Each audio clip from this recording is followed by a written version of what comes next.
Welcome to Friend for the Artist and Art Pace Cycling. Today's the 1st of March, and it's been about 5 years since I've sat down and done any serious drawing. I've played with Sumi-E and done some various tests to see what interests are out there on the internet. And I've had some degree of success and a lot of failures. However, I'm moving on to the next phase, and I'm going to prove my artistic abilities. And not only that, I'm hoping to I'm hoping to prove yours.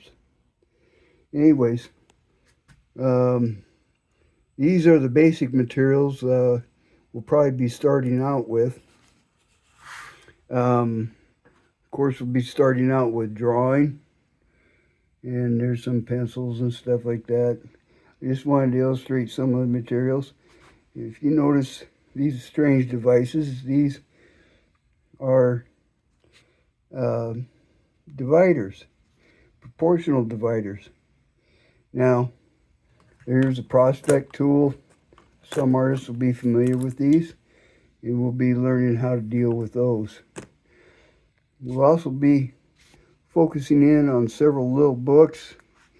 I prefer to start with some things that come out of drawing out of the right side of the brain, and then working on with everything like Loomis's blue balls.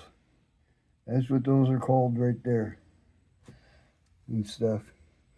And once we get to our first skill, we're going to immediately start printing or start the printing process. All along the process, we are going to be doing photography of our projects. It's all important because photography, I believe by itself, is going to be very hard to monetize or make money with in the future. So let me take a pause here, and we'll start our exploration in detail. One of the things I'm going to surprise you with is how to make your own ink. Now, in the days of the artists, they actually made their own pigments. They made various tools for painting, including the brushes, and they always made their own pigments. Now, the pigments came from various raw materials. So what I'm going to cover here is what I got here, so we can experience it like they did in the old days. Now, believe it or not, this is ink made from the Chinese tallow tree. It's actually an invasive species that hit America right after World War II. A lot of people wanted the ornamental trees that they saw in Japan and China. So they imported the tree, and now it's kind of invasive. And it invaded my yard, and I can't cut it down yet. But I plan on to. But what I did is make ink out of some portions of the tree, and I will have a YouTube video if you request it. Now, here's a rule I'm going to make kind of on YouTube. Any subscribers that think they or want to see more on a particular subject, if I get 3 to 7 more requests to make a video, on a particular subject I happen to glance over, I will cover that in every detail to my knowledge that I have. Okay. Now, not only did I make ink out of the Chinese tallow tree, it's also called the popcorn tree, but I also made ink out of an elderberry bush. And all this has been sitting around for a year. So now I put the ink to the side, and now I have all the drawing instruments and a lot of the basic tools that we'll be using for drawing. There's much more than this. I just thought I'd show you some of the highlights. Right here is what we call a proportional divider. These are not new ideas. These two here are antiques. They used them in drafting, and they use them in map making and navigation. And I got hold of a couple of them on eBay. Now, this is a prospect tool. This is a new tool that is made specifically for artists. We'll be covering it in detail on its uses. Okay? And of course, we're going to be doing the bloop balls and various exercises that will get you quickly on board with drawing. Well, let me pause this. Okay. Now, the various things that we'll be doing when we're drawing is we'll immediately transform it to ink. But besides that, I also believe that we need to have fun and relax in doing our art. That helps build confidence.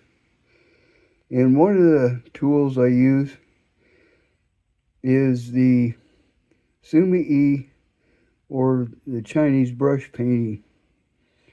I love the techniques. The results are immediate, and there's really, I'd have to say this art has the least amount of pressure in making it.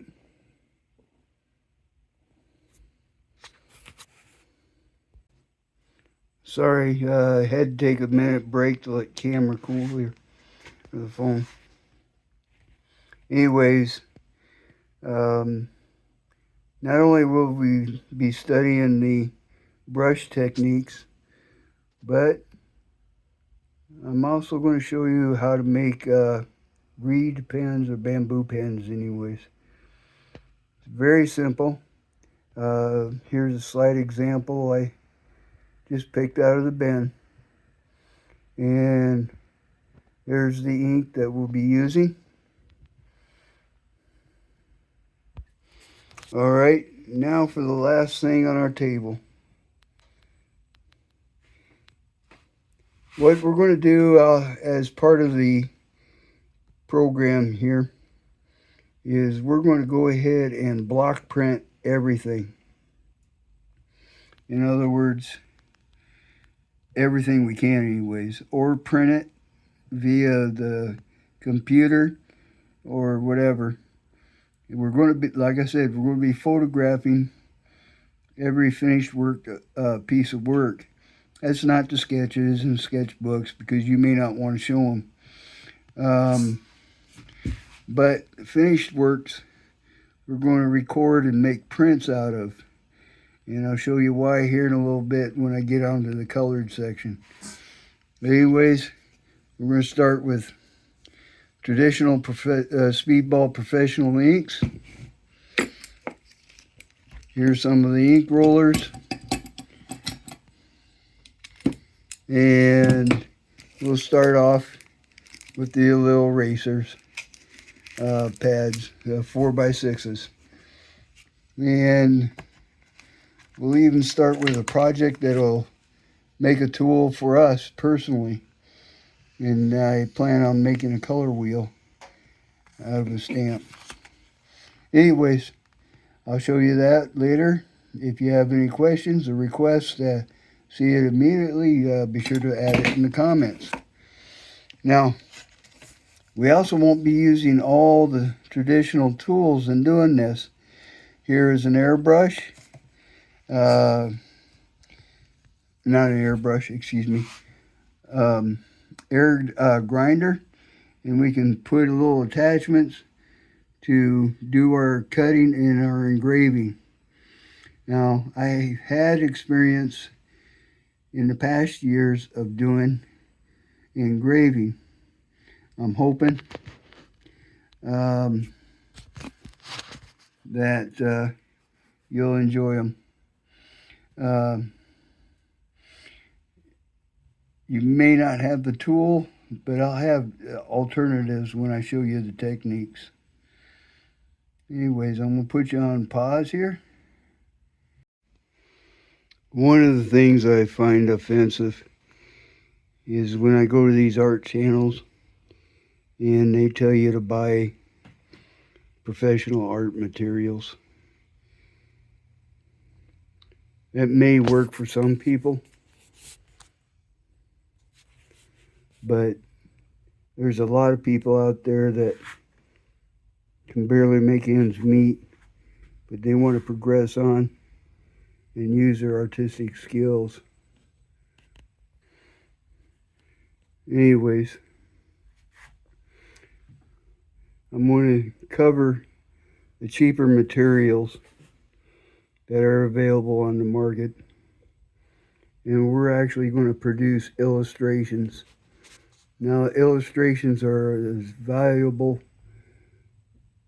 works of art as anything else. The only thing difference is you basically are photocopying your work.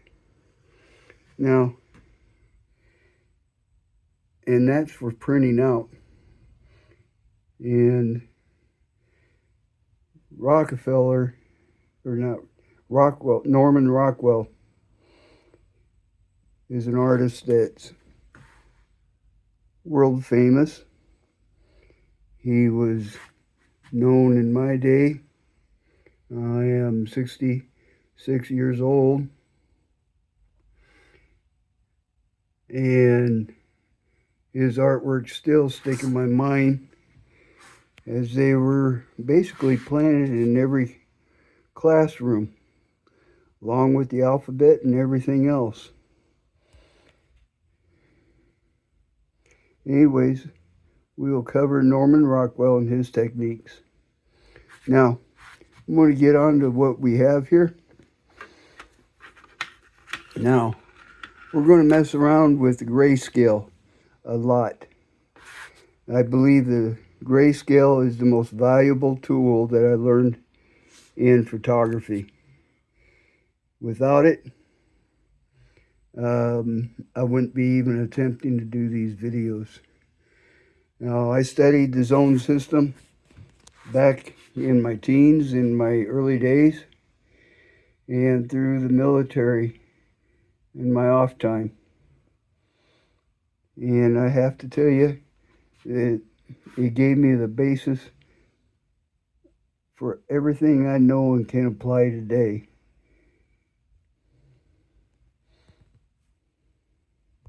Anyways, as you can tell, I've shopped at Dick Blick, and I bought these about 10 years ago, and I haven't had a chance to use them because I was doing normal work.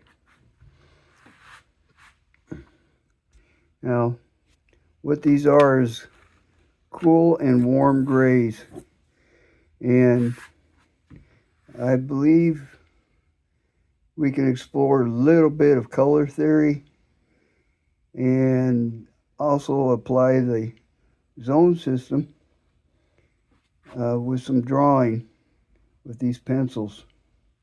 So we'll be covering those and other types of pencils that do the grayscale as well, which includes Prismacolor. Prismacolor,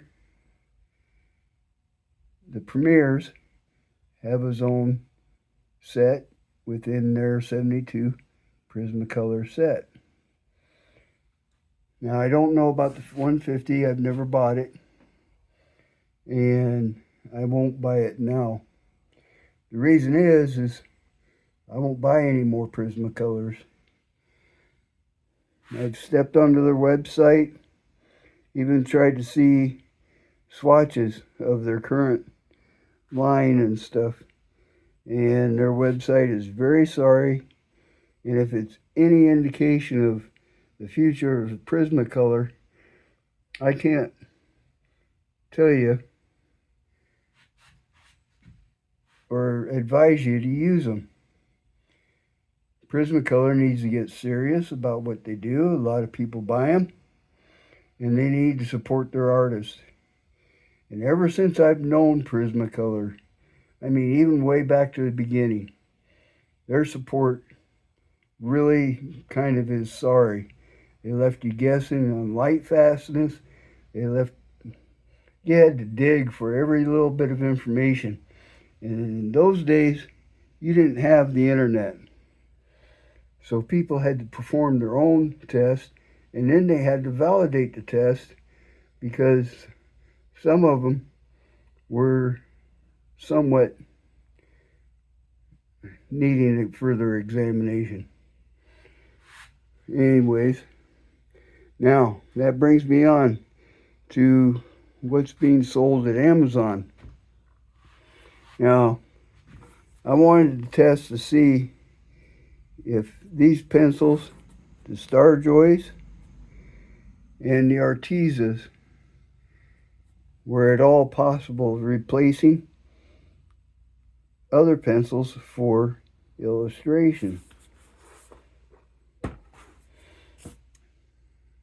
Now, the other exploration that I'm going to have is applying gouache with colored pencil techniques, and we'll see how well that goes. And that includes the Artesia gouache and the medium gouache paint set.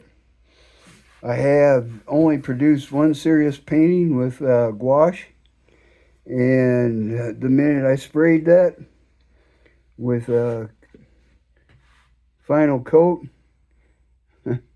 I had a big surprise. My whites basically vanished, and that was with another set of gouache colors that I won't mention here. Anyways, now I also want to mention that I'm going to be testing the medium gouache set. So part of our work is going to be doing illustration, and I've had my hands in that a little bit, mostly to produce bulletins and pieces of clip art and work for church. And then a little introduction to airbrushing. We'll be covering that. I have done that too during times that employment was difficult during recessions, and I made money doing little t-shirts and stuff like that. And here's one of my airbrushes from that time, and that's the famous Talon airbrush. And I'll tell you more about that. If you want me to cover any of these things immediately, or if you have questions, let me know.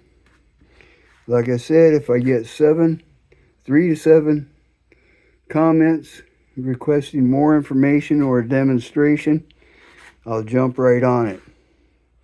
But I won't do it until then. I'll just follow my little outline and hope that it will be all that it can be for everybody out there. All right, we're coming to the close here. And here is the last of what I plan on working with. And showing you everything I know about colored pencils and drawing.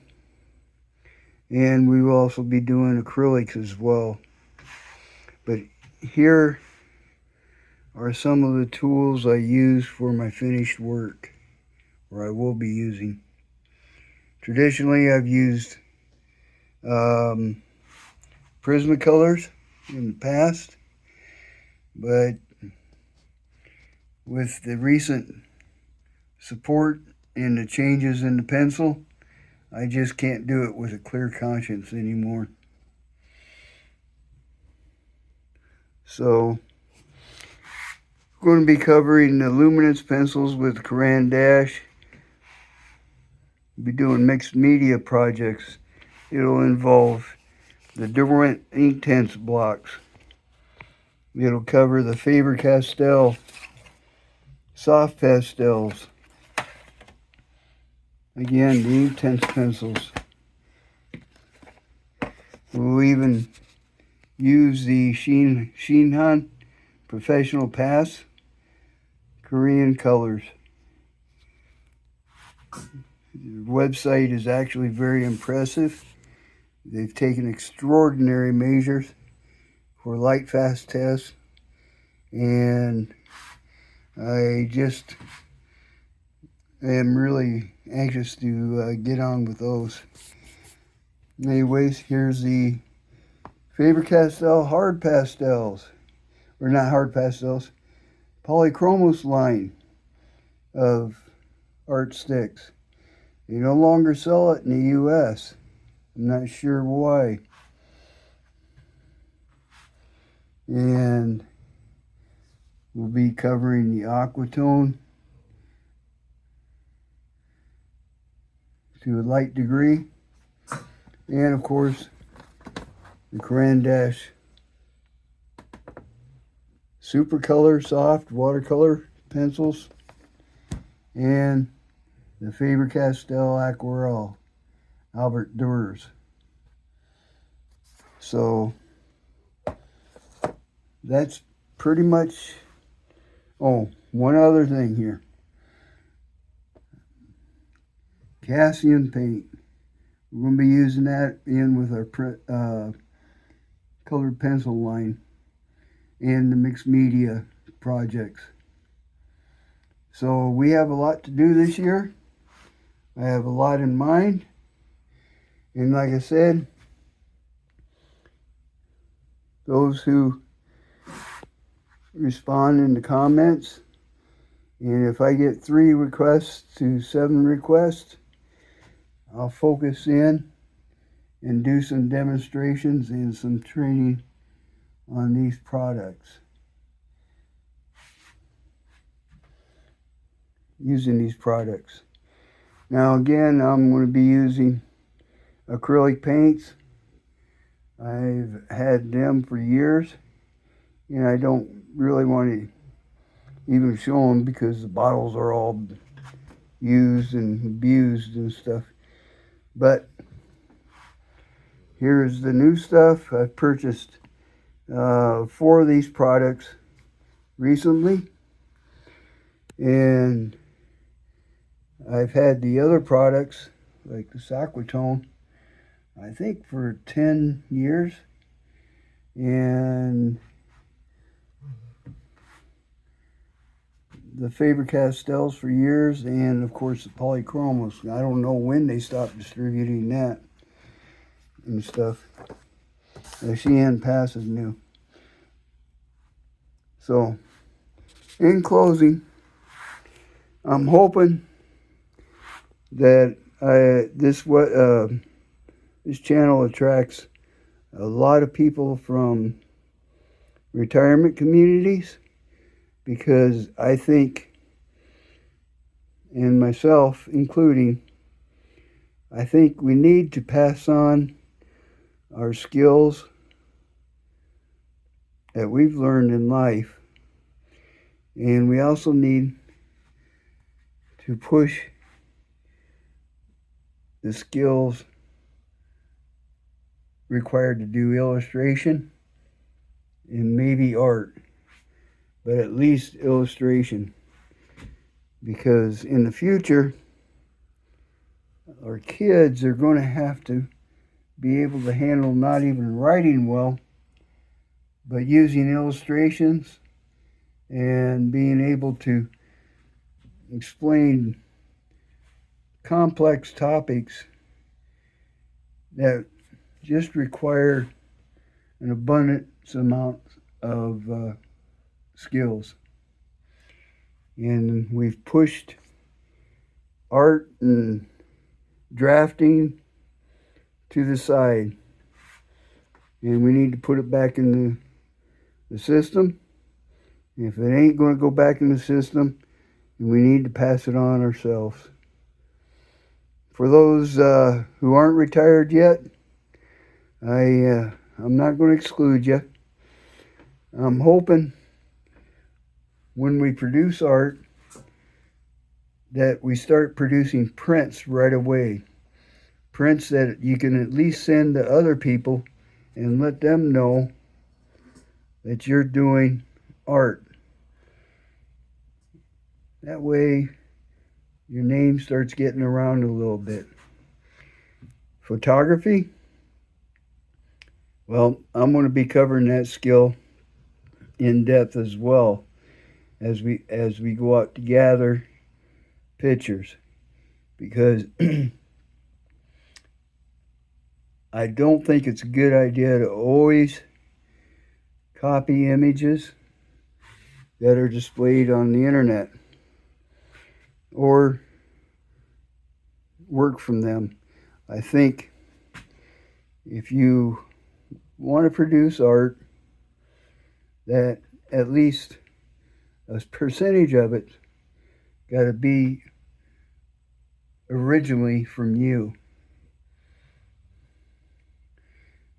I'm not saying that's an absolute rule. Many people produce art and work in the art field using their skills and using photos from other members in a team.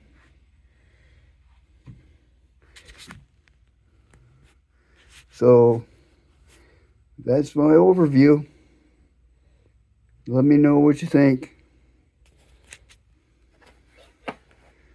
This is the Inktense box. Okay. All right. I have been testing this for 3 years. 3 long years. It's simple. It's a gesso surface on something you would never guess. It's never been on YouTube. I've reviewed every channel I could, and I haven't seen anybody else do it.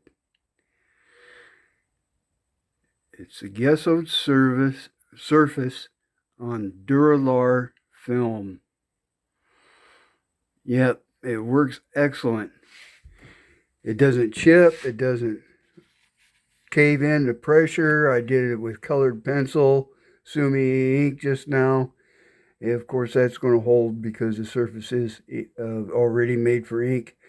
But the point is it can take a lot of pressure and it doesn't chip or become brittle, which is critical if you're going to use film. In a second, I'll show you what film I used. Okay, here is the film I used. It's the Duralar High Performance Polyester Film, archival, non-tearing, lays flat, and is heat resistant. It's a clear film treated on both sides to accept water-based mediums. Markers and inks will not bead, chip, or run, and used to paint painting compositions as an artwork surface and printmaking. And it wipes off for repeated use.